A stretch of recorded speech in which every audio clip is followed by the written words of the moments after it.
ಮೋದಿ ಸರ್ಕಾರದ ಮೂರನೇ ಅವಧಿಯ ಎರಡನೇ ಬಜೆಟ್ ಮಂಡನೆಯಾಗಿದೆ.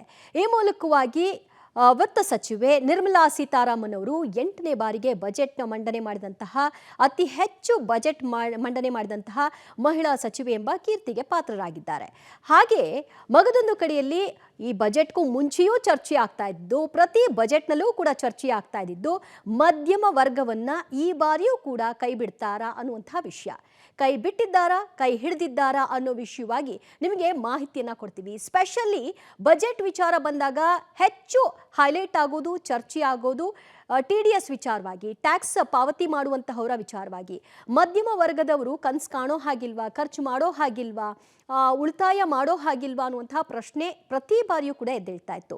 ಅದಕ್ಕೆ ಉತ್ತರ ಎಂಬಂತೆ ಇವತ್ತು 12 ಲಕ್ಷದವರೆಗೂ ಟ್ಯಾಕ್ಸ್ ಅನ್ನ ಪಾವತಿ ಮಾಡೋ ಹಾಗಿಲ್ಲ ಅಂತ ಹೇಳೋ ಮೂಲಕವಾಗಿ ಒಂದು ಗುಡ್ ನ್ಯೂಸ್ ಅನ್ನ ಕೊಟ್ಟಿದ್ದಾರೆ. ಇಲ್ಲಿಯವರೆಗೂ 7 ಲಕ್ಷ ಮಿತಿ ಇತ್ತು. 7 ಲಕ್ಷ 7.5 ಲಕ್ಷ ಏನಾದರೂ ನಿಮ್ಮ ವಾರ್ಷಿಕ ಆದಾಯ ಇದ್ರೆ ಆಗ ನೀವು ಟ್ಯಾಕ್ಸ್ ಪಾವತಿ ಮಾಡಬೇಕಾಗಿತ್ತು. ಸೊ ಇದು ಬಹಳಷ್ಟು ಮಧ್ಯಮ ವರ್ಗದವರನ್ನ ಕಾಡಿದ್ದುಂಟು. ಈಗ ಈ 12 ಲಕ್ಷದವರೆಗೆ ಟ್ಯಾಕ್ಸ್ ಇಲ್ಲ ಅಂತ ಮಾಡಿರೋದ್ರಿಂದ ಝೀರೋ ಟ್ಯಾಕ್ಸ್, 12 ಲಕ್ಷ ವಾರ್ಷಿಕ ಆದಾಯ ಇದೆ, 12,75,000 ನಮ್ಮ ವಾರ್ಷಿಕ ಆದಾಯ ಇದೆ ಅಂತ ಇಟ್ಕೊಳ್ಳಿ. ಆಗ ನಾವು ಟ್ಯಾಕ್ಸ್ ಕಟ್ಟಬೇಕಾಗಿಲ್ಲ. ಅದಕ್ಕೆ ಮೀರಿದಂತೆ ಹೆಚ್ಚಿತ್ತು ಅಂದಾಗ ಮಾತ್ರ ಟ್ಯಾಕ್ಸನ್ನು ಕಟ್ಟಬೇಕಾಗತ್ತೆ. ಸೊ ಆ ವಿವರವನ್ನು ನಾವು ನಿಮಗೆ ಸ್ಕ್ರೀನಲ್ಲಿ ತೋರಿಸ್ತಾ ಹೋಗ್ತೀವಿ, 1 by 1 ನೋಡ್ತಾ ಹೋಗೋಣ. 12 ಲಕ್ಷದವರೆಗೆ ಟ್ಯಾಕ್ಸ್ ಇಲ್ಲ. ಹೇಗೆ? ಹಳೆ ಟ್ಯಾಕ್ಸ್ ಏನಿತ್ತು, ಈಗ ಹೊಸದಾಗಿ ಯಾವ ರೀತಿಯ ಬದಲಾವಣೆಯನ್ನು ತಂದಿದ್ದಾರೆ, ಇದರಲ್ಲಿ ಉಳಿತಾಯ ಎಷ್ಟಾಗುತ್ತೆ ಅಂತ ಗಮನಿಸೋಣ. ಆದಾಯ ಈಗ ನಿಮ್ಮದು 12 ಲಕ್ಷ ಇತ್ತು ಅಂತ ಅಂದಾಗ ನೀವು ಹಳೆ ಟ್ಯಾಕ್ಸ್ನಲ್ಲಿ 71,500 ರೂಪಾಯಿ ಕಟ್ತಾ ಇದ್ರಿ. ಈಗ ಹೊಸ ಟ್ಯಾಕ್ಸ್ ನಡಿಯಲ್ಲಿ ಬಂದಿರೋದ್ರಿಂದ, ಈ ಸ್ಲ್ಯಾಬ್ನ ಬದಲಾವಣೆ ಮಾಡಿರೋದ್ರಿಂದ ನೀವು ಶೂನ್ಯ ಟ್ಯಾಕ್ಸನ್ನು ಕಟ್ತೀರಿ. ಅಂದರೆ ಟ್ಯಾಕ್ಸನ್ನು ಕಟ್ಟೋಲ್ಲ ನೀವು ಅನ್ನೋದರ ಅರ್ಥ. ಹಾಗಿದ್ರೆ ನೀವು ಉಳಿದಿದ್ದೆಷ್ಟು? 71,500 ರೂಪಾಯಿ. ಸೊ 71,500 ರೂಪಾಯಿ ನಿಮ್ಮ ಕಿಸೆಗುಳಿತು. ಆ ಮೂಲಕವಾಗಿ ನೀವು ಖರ್ಚು ಮಾಡಬಹುದು ಮತ್ತು ನಿಮಗೆ ಅನಿಸಿದ್ದನ್ನು ತೆಗೆದುಕೊಳ್ಳಬಹುದು. ನೀವು ಮನೆ ಕಟ್ಟಬೇಕಾದ್ರೆ ಯೋಚನೆ ಮಾಡೋದಕ್ಕೆ ಅವಕಾಶ ಇಲ್ಲ. ಸೊ ಅದೆಲ್ಲದಕ್ಕೂ ಕೂಡ ಅನುಕೂಲವಾಗುತ್ತೆ. ಇದು ಸುಮಾರು 1 ಕೋಟಿ ಜನರಿಗೆ ಅನುಕೂಲವಾಗುತ್ತೆ. 1 ಕೋಟಿ ಸಂಬಳದಾರರಿಗೆ ಇದು ಅನುಕೂಲವಾಗುತ್ತೆ. ಕೇವಲ 1 ಕೋಟಿ ಅಷ್ಟೇನಾ ಅಂತ ಯೋಚನೆ ಮಾಡಬೇಡಿ. ಯಾಕಂದರೆ ಆ 1 ಕೋಟಿಯ ಮೇಲೆ, ಆ 1 ಕೋಟಿ ಜನರೇನಿದ್ದಾರೆ ಸಂಬಳದಾರರು, ಅವರ ಮೇಲೆ ಅವಲಂಬಿತ ಆಗಿರುವಂಥವ್ರಿಗೂ ಕೂಡ ಇದರ ಅನುಕೂಲ ಆಗುತ್ತೆ. ಇನ್ನು 13 ಲಕ್ಷ ವಿಚಾರಕ್ಕೆ ಬರೋಣ. ಈಗ 12 ಲಕ್ಷ ಆಯ್ತಪ್ಪ, ಝೀರೋ, ನಾವು ಕಟ್ಟೋ ಹಾಗಿಲ್ಲ, 71,500 ರೂಪಾಯಿ ಉಳಿಸ್ಕೊಂಬಿಟ್ವಿ. ಹಾಗಿದ್ರೆ 13 ಲಕ್ಷಕ್ಕೆ ಹೋದ್ರೆ ಏನು ಕತೆ ಅಂದಾಗ, ಹಿಂದೆ ನಾವು ಕಟ್ತಾ ಇದ್ದಿದ್ದು ಹಳೆ ಟ್ಯಾಕ್ಸ್ ಸ್ಲ್ಯಾಬ್ನಲ್ಲಿ 88,400 ರೂಪಾಯಿನ ಟ್ಯಾಕ್ಸ್ ಆಗಿ ಕಟ್ತಾ ಇದ್ರಿ. ಈಗ ಬದಲಾವಣೆ ತಂದಿರೋದ್ರಿಂದ ಈ ಹೊಸ ಟ್ಯಾಕ್ಸ್ ನೀವೇನು ಕಟ್ತೀರಿ, 13 ಲಕ್ಷ ವಾರ್ಷಿಕ ಆದಾಯ ಇರೋರು 66,300 ರೂಪಾಯಿನ ಟ್ಯಾಕ್ಸ್ ಆಗಿ ನೀವು ಕಟ್ತೀರಿ. ಅಂದರೆ ಅರ್ಥ, ನಿಮ್ಮ ಕಿಸೆಯಲ್ಲಿ 22,100 ರೂಪಾಯಿ ಉಳ್ಕೊಳ್ತು. ಈಗ ಟ್ಯಾಕ್ಸ್ನ ಸ್ಲ್ಯಾಬ್ ಬದಲಾವಣೆ ಮಾಡಿರೋದ್ರಿಂದಾಗಿ ನಿಮಗೆ ಅಲ್ಲಲ್ಲಿ ಒಂದೊಂದು ಚೂರು ಹಣ ಉಳಿತಾ ಇದೆ. ಜೊತೆಗೂ ಆ ಸ್ಲ್ಯಾಬ್ ಚೇಂಜ್ ಆಗಿರೋದ್ರಿಂದ ನೀವು ಟ್ಯಾಕ್ಸ್ನ ಪೇಯರ್ ಆಗೋದಿಲ್ಲ, ಬದಲಾಗಿ ಅದರಿಂದ ಪಾರಾಗ್ತಾ ಇದ್ದೀರಿ. ಇನ್ನು 15 ಲಕ್ಷದ ಮೇಲ್ಪಟ್ಟಂತೆ ನನ್ನ ಸಂಬಳ ಇತ್ತು ವಾರ್ಷಿಕವಾಗಿ. ಆಗೇನು ಮಾಡೋದು? ಹಿಂದೆ ನಾನು 1,84,600 ರೂಪಾಯಿ ಕಟ್ತಾ ಇದ್ನಲ್ಲ ಅಂತಂದರೆ, ಈಗ ಹೊಸದಾಗಿ ನೀವು 1,30,000 ಕಟ್ಟಬೇಕಾಗತ್ತೆ ಟ್ಯಾಕ್ಸ್ ರೂಪದಲ್ಲಿ.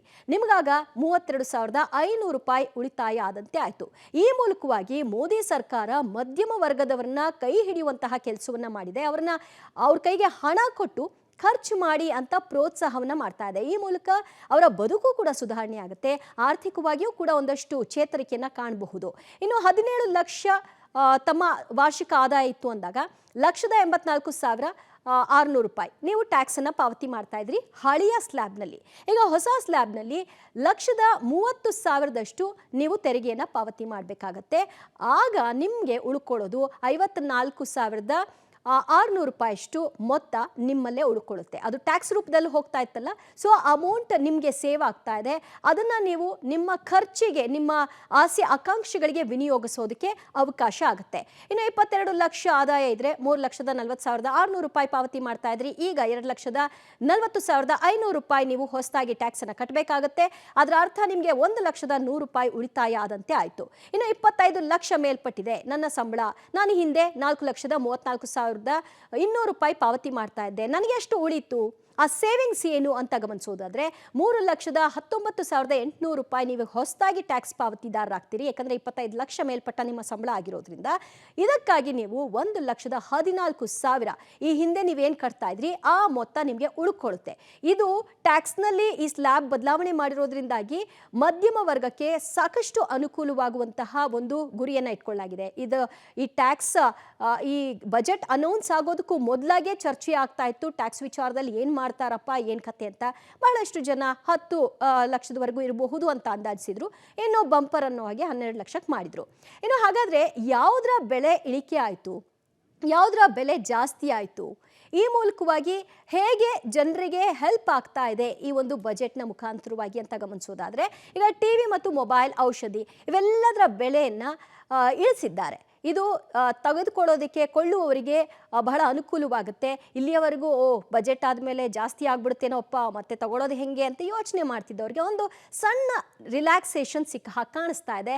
ಪರಿಣಾಮ ನೀವು ಟಿವಿ, ಮೊಬೈಲ್, ಔಷಧಿಗಳು, ಸ್ಪೆಷಲಿ ಈ ಕ್ಯಾನ್ಸರ್ ಔಷಧಿಗಳೇನಿದೆ ಆ ಔಷಧಿಗಳ ಮೇಲಿನ ಸುಂಕವನ್ನು ಕೂಡ ಇಳಿಸಿರೋದ್ರಿಂದ, ಕ್ಯಾನ್ಸರ್ ಔಷಧಿಗಳು ಅಂದರೆ ನಮ್ಮೆಲ್ರಿಗೂ ಗೊತ್ತಿರೋ ಹಾಗೆ ದುಬಾರಿ ವೆಚ್ಚ, ಅದರಲ್ಲಿ ನಮಗೆ ಇಳಿಕೆ ಆಗ್ತಾ ಇರೋದು ಕೂಡ ಇನ್ನು ಬಹಳಷ್ಟು ಅನುಕೂಲ ಆಗುತ್ತೆ. ಹೊಸ ಟ್ಯಾಕ್ಸ್ ಪದ್ಧತಿಯಲ್ಲಿ ಬಂಪರ್ ಯಾವ ಟ್ಯಾಕ್ಸ್ ಸ್ಲ್ಯಾಬ್ ಎಷ್ಟು % ಇಳಿಕೆ ಆಗಿದೆ ಅನ್ನೋದನ್ನು ನೋಡಿದ್ವಿ. ಇನ್ನು ಗುಡ್ ನ್ಯೂಸ್ ವಿಷಯವಾಗಿ ನಾವು ನೋಡ್ತಾ ಇದ್ವಿ ಜೀವರಕ್ಷಕ ಔಷಧಿಗಳು.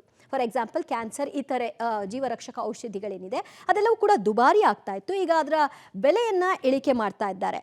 ಮೊಬೈಲು, LED, LCD TV, ಸ್ವದೇಶಿ ನಿರ್ಮಿತ ಬಟ್ಟೆಗಳು, ಎಲೆಕ್ಟ್ರಿಕ್ ಕಾರು ಇವೆಲ್ಲವೂ ಕೂಡ ಬೆಲೆ ಇಳಿಕೆ ಆಗ್ತಾ ಇರೋದು. ಜೊತೆಗೆ ಸುಗಂಧ ದ್ರವ್ಯ, lithium oil battery, leather belt, shoe, jacket, ಸಾಗರ ಉತ್ಪನ್ನ, ಹಡಗುಗಳ ತಯಾರಿಕೆ ಬಳಸುವಂತಹ ಕಚ್ಚಾ ವಸ್ತುಗಳು, ಕ್ಯಾನ್ಸರ್ ಔಷಧಿ, ಜೀವರಕ್ಷಕ, ಸ್ವದೇಶಿ ಬಟ್ಟೆ ಇವೆಲ್ಲವೂ ಕೂಡ ಇಳಿಕೆಯಾಗಿದೆ. ಇಳಿಕೆ ಅಂತ ಅಂದಮೇಲೆ ಅಫ್ಕೋರ್ಸ್ ಯಾವುದಾದ್ರೂ ದುಬಾರಿ ಆಗಿರಲೇಬೇಕಲ್ವಾ. ಯಾವ ಆ ದುಬಾರಿ ವಸ್ತುಗಳು ಅನ್ನೋದನ್ನು ಕೂಡ ನಾವು ಗಮನಿಸೋಣ. ಮೋದಿ ಸರ್ಕಾರ ಮಹಿಳೆಯರು, ರೈತರು, ಯುವ ಜನತೆಗೆ, ಬಡವರನ್ನ ಕೇಂದ್ರವನ್ನಾಗಿಟ್ಕೊಂಡು ಈ ಬಜೆಟನ್ನು ಮಂಡನೆ ಮಾಡಿದೆ. ಒಂದಷ್ಟು ಹಲವು ಕೊಡುಗೆಗಳನ್ನು ಕೂಡ ಕೊಟ್ಟಿದೆ. ಅದರಲ್ಲಿ ಕೆಲವೊಂದಷ್ಟು ನಿರಾಸೆ ಸಹಜವಾಗಿರುತ್ತೆ. ಪ್ಯಾನಲ್ ಡಿಸ್ಪ್ಲೇ ಕಸ್ಟಮ್ ಸುಂಕ 20% ಹೆಚ್ಚಳ ಮಾಡಿದ್ದಾರೆ. ಪ್ಯಾನ್ ಕಾರ್ಡ್ ಇಲ್ಲದಿದ್ದರೆ ಹೆಚ್ಚು ತೆರಿಗೆಯನ್ನು ನೀವು ಪಾವತಿ ಮಾಡಬೇಕಾಗತ್ತೆ.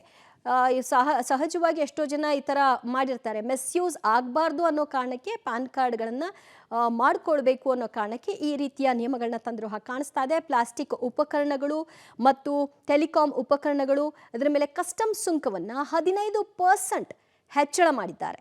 ಪ್ಲಾಸ್ಟಿಕ್ ಉಪಕರಣಗಳು ಕಸ್ಟಮ್ ಸುಂಕವನ್ನು 25% ಹೆಚ್ಚಳ ಮಾಡಿದ್ದಾರೆ. ಪ್ಯಾನಲ್ ಡಿಸ್ಪ್ಲೇ ಆ ಒಂದು ವಿಷಯದಲ್ಲೂ ಕೂಡ ಹೆಚ್ಚಳ ಆಗಿದೆ. ಬಹಳ ಹೆಚ್ಚಳ ಮಾಡೋದಕ್ಕೆ ಹೋಗಿಲ್ಲ, ಇರೋದ್ರಲ್ಲಿ ನಿಭಾಯಿಸ್ತಾ ಇದ್ದಾರೆ. ಕೆಲವೊಂದಷ್ಟನ್ನ ಕಡಿಮೆ ಮಾಡೋ ಮೂಲಕವಾಗಿ ಎನ್ಕರೇಜ್ ಮಾಡುವಂತಹ, ಸ್ಪೆಷಲಿ ಬಡವರು, ರೈತರು, ಮಧ್ಯಮ ವರ್ಗದವರು ಇವರುಗಳನ್ನು ಟಾರ್ಗೆಟ್ ಆಗಿಟ್ಕೊಂಡು ಈ ಒಂದು ಯೋಜನೆಯನ್ನು, ಈ ಒಂದು ಬಜೆಟನ್ನು ಮಂಡಿಸಿದ್ದಾರೆ ಅಂದರೂ ಕೂಡ ತಪ್ಪಾಗಲ್ಲ.